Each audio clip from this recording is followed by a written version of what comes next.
Like a lot of movies I think would take the opportunity to say technology is bad and like, you shouldn't trust technology.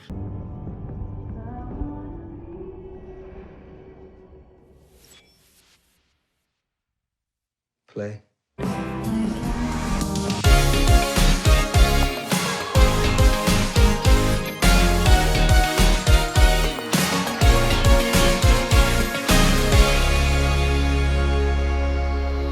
Drive-By Movies, you're watching. Fresh releases. My name is Blaze.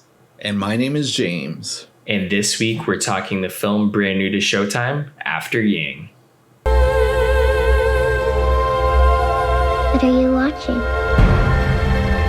Come on.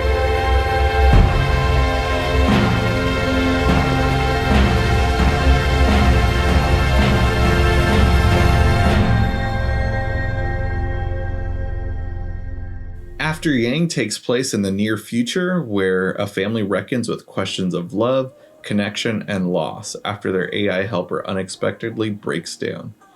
So this is a movie that I wasn't too familiar with, but we've been seeing a lot of Colin Farrell recently, like a nice resurgence, I'd say, just because I always kind of associated him as the action guy from like Daredevil and Total Recall, movies that might not necessarily be bad, but just like who cares about these movies and stuff. But ever since he started working on like movies like Killing of a Sacred Deer or The Lobster, and then recently he's been getting a lot of attention for the Batman, but now here's this random gem that I kind of just wasn't familiar with. Blaze, how'd you hear about it and what'd you think of it?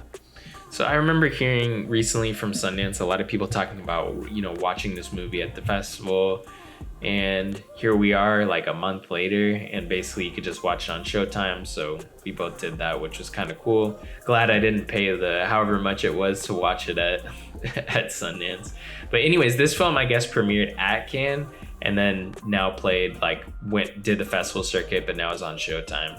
So I think that's pretty cool how fast this was able to come out. I know a lot of Sundance movies have actually premiered recently on streaming service, like Fresh has been on Hulu, this on Showtime, and others as well. So I think it's cool that now, what felt like the festival circuit taking, years for movies to finally make it to theaters or end up somewhere on streaming and be forgotten about. It seems like they're also almost becoming like events and like at least coming out, relatively quickly after their festival run. So that's how I figured out about this movie. I had some knowledge of the director Kogonada from his previous film Columbus, but I haven't seen that film yet. And I've seen some of his video essays he did for Sight. I think it was Sight and Sound or Film Comment. I can't remember, one of those companies where he did like a video essay. So I've seen some of those, really interesting stuff.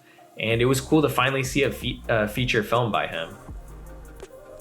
No, I agree. Yeah. So this is a movie that really caught me off by surprise. I was going in like, A24 movie. We kind of went on a little rant on A24 last year. And I really find it weird that A24, they push a lot of movies. It's mainly their horror films, I guess, that they push very strongly into theaters. But with this one, though, I was surprised that with this and Saint Maud, they're kind of taking back roads and releasing it to exclusive streaming websites where they're a little bit more on the expensive end. Like Epix isn't really the cheapest one, isn't one that a lot of people share passwords with. Same thing with Showtime and stuff. So we had to check it out all on our own and everything. And this is a great movie. If I saw this last year, I easily would have put it in my top it would have been my number one favorite film of last year, even compared to what I did like last year. So this is an early contender already for my favorites of the year.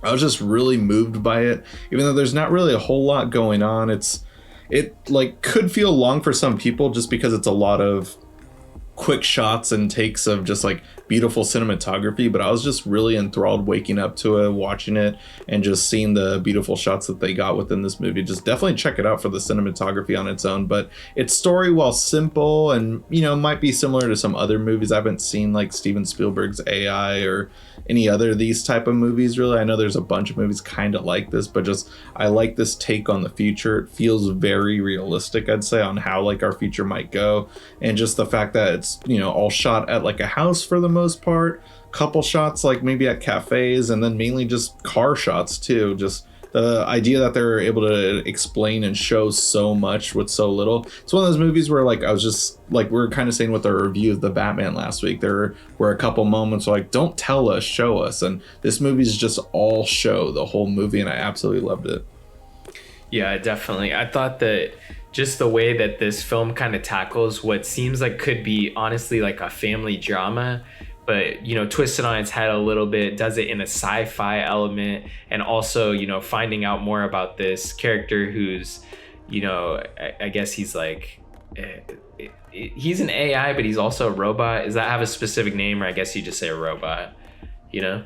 But anyways, yeah, like essentially, you know, you're finding out more about him after the fact that he's kind of powered down and he has an issue going on and not really sure what's happened to him. He's like a secondhand robot. And it's cool to see like Colin Farrell's character and, you know, the family really care about this robot. It seems so different from, I guess, the future, like this is a near future movie, but it seems so different from the future that we get from a lot of other movies. Like it always seems like to be, you know, more on the negative side, like more on like this dystopian aspect. And while this film has obviously dystopian aspects at its core, maybe it is cool to see it like a more positive light. I felt like the movie in general seems to be more positive. So that was definitely a cool element when, you know, you're so used to seeing all these movies where the future is so bleak and so dark. Yeah. And this is just seems like it's a very subtle movie about, you know, finding out more about this character that was essentially a family member. And this film could totally be removed from the whole future aspect and made in like modern times, but it's cool to see, you know, a twist on the future movie. Yeah, absolutely. Like a lot of movies I think would take the opportunity to say technology is bad and like, you know, you shouldn't trust technology. And there are some moments within this movie where they kind of bring up those things. They're like, oh, you know, like don't take it in. They're just going to have footage of your family and stuff that you know that they're recording all of us. Like they bring that up and stuff. But just the fact that they're like, yeah, that is kind of happening with this character of Yang. But overall, though, when they see it, it's just like the stuff that he saved is like absolutely beautiful. And like, you know, really like seeing like Colin Farrell get enthralled and amazed by just the shots that he was able to save each day.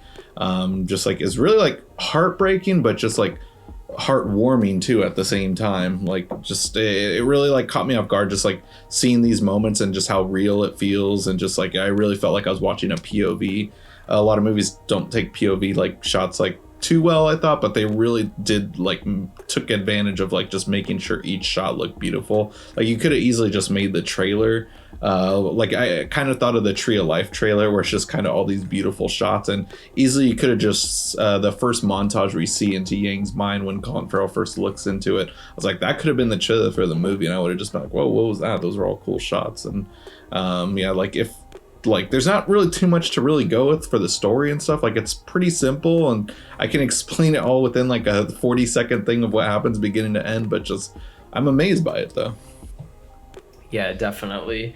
One thing that I really enjoyed about this film was the conversations that it has. I think we mentioned it previously in other films like Shiva Baby, where it's like kind of a more mumblecore approach. Like I felt like although this film isn't like a mumblecore movie, I felt like there was some kind of almost like mundane conversations being had, but that were still like very touching in a way. Like I'm thinking specifically about when Colin Farrell's like making his tea and talking to Yang, and Yang's kind of talking about his appreciation of the tea, but he can't really have that appreciation with it. And honestly, just I loved a lot of the small kind of moments in this movie that just, you know, felt large. But one thing that I was thinking about was also just the idea that this film it seems very low budget, but at the same time, like when they needed to use like effects or anything like that, thinking specifically when they're kind of looking into Yang's mind, like all the visual effects that they're using there, it seems like they chose the right direction to portray that while also making it beautiful. And it didn't feel at times like, oh, this is like a movie super cheap, or they didn't have as much money, or they couldn't really, you know, accomplish the things that they wanted to with the budget that they had, and they had budgetary restrictions. It didn't ever feel like that at any moment. No, it really didn't. It's just one of those like movies where like you can kind of feel where like they're trying to restrain it and stuff, and yeah, perfectly said, just where like they knew what they had, they knew what they were working with, and they translated it very well. We never see this futuristic car where they're never really driving and stuff.